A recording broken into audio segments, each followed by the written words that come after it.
আসসালামু আলাইকুম, সবাই কেমন আছেন? আমিও আল্লাহর রহমতে অনেক ভালো আছি। তো আজকে ব্লগটা শুরু করতেছি অনেক সকালবেলা থেকে। তো সকালে ঘুম থেকে উঠে ফ্রেশ হয়ে আমি চলে গেলাম রান্নাঘরে। আর রান্নাঘরে যে হলো আমি একটু গরম পানি খাবো, তার জন্য একটু পানিটা নিয়ে নিচ্ছি, কারণ আমার অনেক বেশি ঠান্ডা লাগছে। আর এই শীতের সময় আসলে আমার ঠান্ডা আসলে লেগেই থাকে একের পর এক। আমার ভাগ্যটা আসলে এভাবে পরিবর্তন হবে আমি আসলে নিজেই কল্পনা করতে পারি নাই। আসলে কি দিয়ে কি হয়েছে না হয়েছে সবকিছুই আমি শেয়ার করবো আপনাদের সাথে।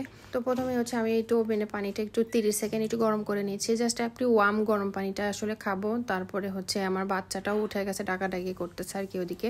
তো আমি পানিটা খেয়ে তারপরে আমার বেবিটা উঠে গেছে, ওকে একটু ফ্রেশ করাবো। আর বড় বাচ্চা এখনো ঘুমাচ্ছে, কারণ ঘুমের অভ্যাস হয়ে গেছে 12। তোমার চুল পাগলের মতো লাগছে।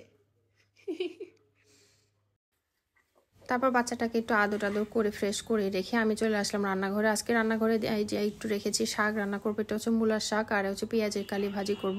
আর আপনাদের ভাইয়া এত করে বলতেছে হাঁস রান্না করো। তো একটা ছোট্ট হাঁস বের করে নিয়েছি, এটা রান্না করবো। এগুলো আসলে দেশি হাঁস, এই জন্য এত ছোট। তো একটাই রান্না করবো, যেহেতু আপনার ভাইয়া একাই খাবে, তো এই জন্য একটাই রান্না করব। এইটা রান্না করে ভিজিয়ে রেখে তারপরে যে সকালে ব্রেকফাস্টের জন্য একটু ডিম ভেজে নিচ্ছি। আমি একটু ডিম ভাজি খাবো আর একটু চা খাবো। তো ডিমটা ভাজা হয়ে গেলে আমি একটু চা বানালাম। এর মধ্যে আমার বড় ভাসুর চলে আসছে, তো আমি আমার বড় ভাসুর আমার হাজবেন্ড সবার জন্য চাটা বানাই নিচ্ছি। তো চাটা খেয়ে সরাসরি চলে যাব রান্নাঘরে, কারণ আজকে অনেক রান্না অনেক কাজবাজ জমা হয়ে গেছে, যেহেতু এতদিন আমরা বাসায় ছিলাম না। তো এর মধ্যে দেখি আপনার ভাইয়া স্বপ্ন থেকে চিকেন ডাম্পলিংস আর উইংস পাঠাইছে বাচ্চাদের জন্য। বাচ্চারা এই ডাম্পলিংস আর উইংস অনেক পছন্দ করে।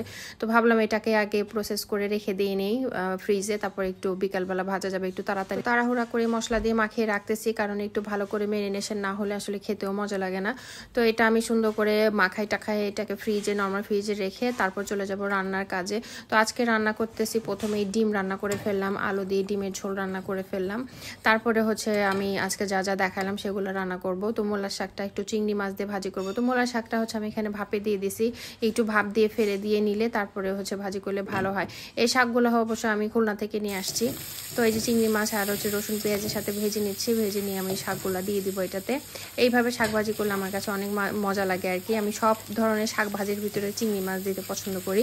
তো চিংড়ি মাছ দিয়ে শাকটা ভাজি করে নিচ্ছি। শাক ভাজাটা হয়ে গেলে এর মধ্যে কি হয়েছে, হলো গ্যাস নাই, এত বেশি গ্যাসে জ্বালাইতেছে তার বলার মতো না। সেই গরম থেকেই শুরু হয়েছে গ্যাসের সমস্যা। তো আমাদের এখানে তাও যে গ্যাস একটা চুলা বন্ধ করে দিয়ে আর একটা চুলাই রান্না বান্না করতেছি। তো আমার এই যে পেঁয়াজের কালি ভাজিটাও হয়ে গেছে। আর এখানে হাঁসের জন্য মশলাটা ভুনাই নিব। তো আদা রসুন বাটা দিয়ে তারপরে একটু গুঁড়া মশলা গুলে দিয়ে দিলাম। সব ধরনের মশলাই দিয়েছি, হলুদ ধনিয়া, তারপরে জিরার গুঁড়া, মরিচের গুঁড়া, লবণ, এগুলা দিয়ে সুন্দর করে কষিয়ে একটু ভালো করে মশলাটা কষিয়ে নিব, কারণ কষানোটা ভালো না হলে আসলে খেতেও মজা লাগে না। তো কষানোর জন্য রেখে দিলাম। এরপরেই তো কষানো হয়ে গেছে, এখন হাঁসের মাংসগুলা দিয়ে দিব। হাঁসের মাংসটা আমি খুবই আস্তে আস্তে রান্না করব, কারণ আমার গ্যাস নাই এমনিতেও, আমি এটা রেখে আবার চলে যাব এরকম আর কি। তো মাঝখানে আমি বাচ্চাদের গোসল করানো খাওয়ানো এগুলো সব কমপ্লিট করে ফেলেছি। আর এই জিনিসটা কি দিলাম জানেন, এইটা দিলাম একটু জয়ত্রী গুঁড়া আর একটু জয়ফল গুঁড়া। এইটা দিলে হয় কি, হাঁসের যে একটা স্মেল থাকে সেই স্মেলটা একেবারেই থাকে না। তো আমার হাঁস এই যে কষানো শেষ, একটু আলু দিয়েছি, নতুন আলু। এখন নতুন আলুর সিজনে হয় কি সব কিছুতে একটু আলু দিলে ভাল লাগে আর কি খাইতে। তো আলুটা দিয়ে দিলাম আর সাথে দিয়ে দিলাম গরম পানি ঝোলের জন্য।